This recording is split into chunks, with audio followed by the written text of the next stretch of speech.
If you really want to hear about it, the first thing you'll probably want to know is where I was born, and what my lousy childhood life was like, and how my parents were occupied and all before they had me, and all that David Copperfield kind of crap. But I don't feel like going into it. If you want to know the truth, that stuff bores me.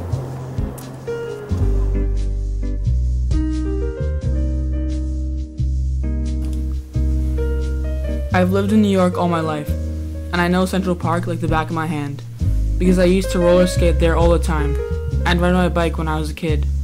But I had the most terrific trouble finding the lagoon. Finally, I found it.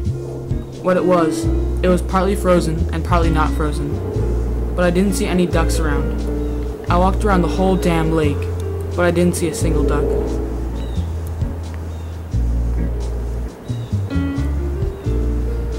Some things are hard to remember. I'm thinking of when Stradlater got back from his date with Jane. I mean, I can't remember exactly what I was doing when I heard his goddamn stupid footsteps coming down the corridor. I probably was still looking out the window, but I swear, I can't remember. Where'd you go if you didn't go with her in New York? Nowhere, we're just sat in the goddamn car. Whose car? Ed Banky's. Put it out. What'd you do, give her the time in Ed Banky's goddamn car? What a thing to say. Did you? Wash your mouth out with soap. Did you? That's a professional secret, buddy.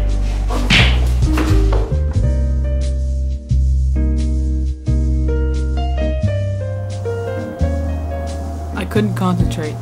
All I could think about was this one boy at Elkton Hills named James Castle that wouldn't take back something he said about this very conceited boy, Phil Stable. So Stable and about 6 other dirty bastards went down to James Castle's room and went in and locked the goddamn door and tried to make him take back what he said, but he wouldn't. Finally, what he did, instead of taking back what he said, he jumped out of the window. James Castle was lying there on the stone steps and all. He was dead, and his teeth and blood were all over the place, and nobody would even go near him. Mr. and Mrs. Antolini had this very swanky apartment over on Sutton Place, with 2 steps that you go up and down to get to the living room, and a bar and all. Hold it, my boy. How are you, Mr. Antolini? What about that cigarette? Thanks.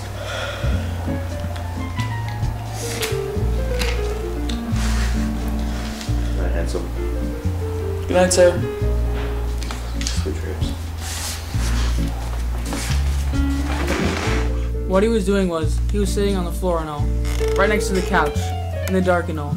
He was sort of petting me, or patting me on the goddamn head. Boy, I bet I jumped about 1,000 feet. What the hell are you doing anyway? I'm just sitting here. I gotta go.